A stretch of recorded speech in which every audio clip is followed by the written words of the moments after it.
Hello, what's the crack? What's the story? Welcome back to the channel. Hope you're having a lovely weekend. Let's check out part 2 of the Freddie Mercury interview. Let's go. You were also recording something with Michael Jackson that was not released yet. I think the song is even called Victory. Is that true? That's right. Yeah. I've done like 3 tracks with him, and that was about a year ago, even longer than that. And yes, Victory was one of the songs, but he wanted to use the title for the Jackson Let me know, is that song out? Victory. I can check later about, Let me know, please. Is that song out? And is any song out with both of them? Let me know, please. thing. But the song is still there, and it's probably just waiting until the two of us get together and finish it.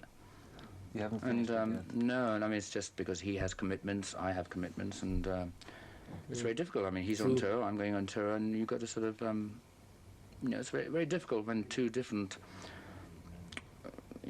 musicians trying to get together. I mean, he has to do his stuff, and it's just that when I was spending some time in LA and we're friends, he said, "Oh, why don't we try something?" So, I mean, one day it'll probably be finished, and well, the other song is called State of Shock, which I did, and Mick Jagger's on it, because... I know Mick Jagger. But it's all okay, because Michael called me up and said, "Look, I want to finish a song, I want it on the Jackson's album," and I said, "I can't come over because I'm in Munich." And he said, "Well, is it okay if Mick does it?" So I said, "Fine, Songs are songs. I mean, as long as our friendship carries on, we can write all kinds of songs after that." With what other people could you think of cooperating like you did with Bowie and Jackson on this unreleased stuff? What are people who are Well, it interested? depends. I mean, I just I don't sort of think of those things. I mean, sometimes you just meet friends, and if you think about doing a song together, you talk about that. Otherwise, that's not what I think about all the time. I mean, Elton and I have been friends for a long time, but we never... Elton John. We've actually sort of said to each other, one day we probably go in there together and write a song, but it's better being friends, you know what I mean? And the thing about it is it's spontaneity. So, I mean, it's just... if it happens that we're talking and suddenly we say, "Oh, let's go in the studio and do it," that's the best thing. And that's what happened with David Bowie.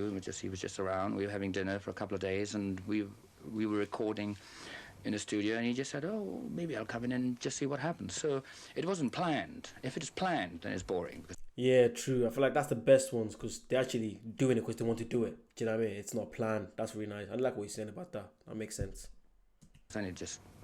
And we were just going in there and fooling around to see what happened. And suddenly this song started taking shape, and we said, "Oh, that's quite nice. Let's work on it a bit." And the result of that was Under Pressure. So David Bowie was under pressure. I'm not really... Under I don't get pressure. up every morning and say, "Okay, who am I going to work with today?" Those kind of things don't work. How would you describe yourself as an artist? Would you say that you're a very organized person, very spontaneous person, or how would you say? Spontaneous. No, myself as an artist, I'm just a musical prostitute, my dear. It's basically that. Organized? Or not? Well, who cares? Disorganized and organized. That's an asshole question to ask anybody. It's just, I don't know, I'm just me, I'm just me.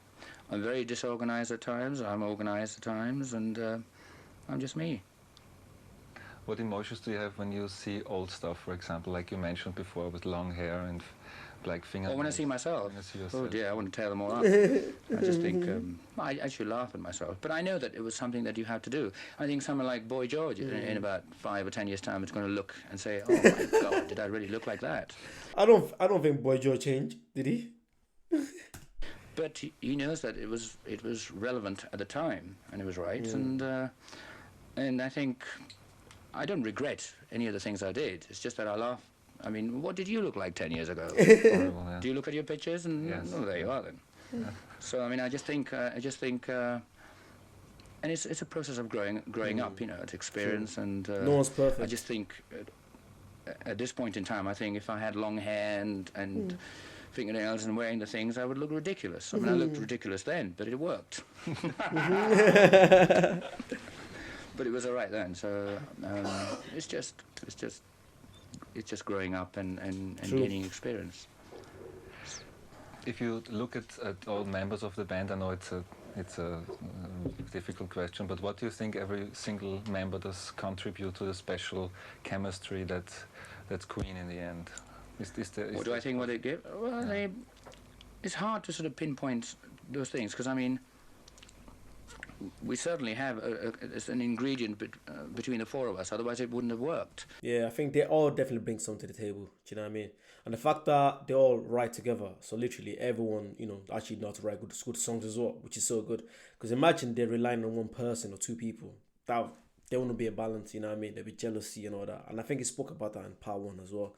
So yeah, it does make sense that everyone has things they're actually doing to bring the group together, which is good. Especially for this long. And we all have a role to play, but I couldn't tell you what it was. I mean, it's just, the only thing I could tell you is that the reason is because we are diverse. We're four different characters coming from, and that's why I think it's worked. Not two of us are the same. I mean, so that we all like totally different things, but we come together. It's a chemistry that works. And I couldn't tell you what it was, because I mean, who can? It's just something that seems to fit. Work. And that's what good bands are made of, and we're good.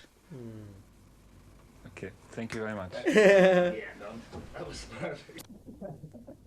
That was a very, very good interview. I feel like it was very, very open. Do you know what I mean? It was very, very extremely open. He didn't care. He just said it as it is. You know what I mean? He's not saying what journalists want to hear. He's just saying what he actually feels he has to say. So yeah, that was very good. Hope you guys enjoyed it. If you check out the part one, I'm also doing the.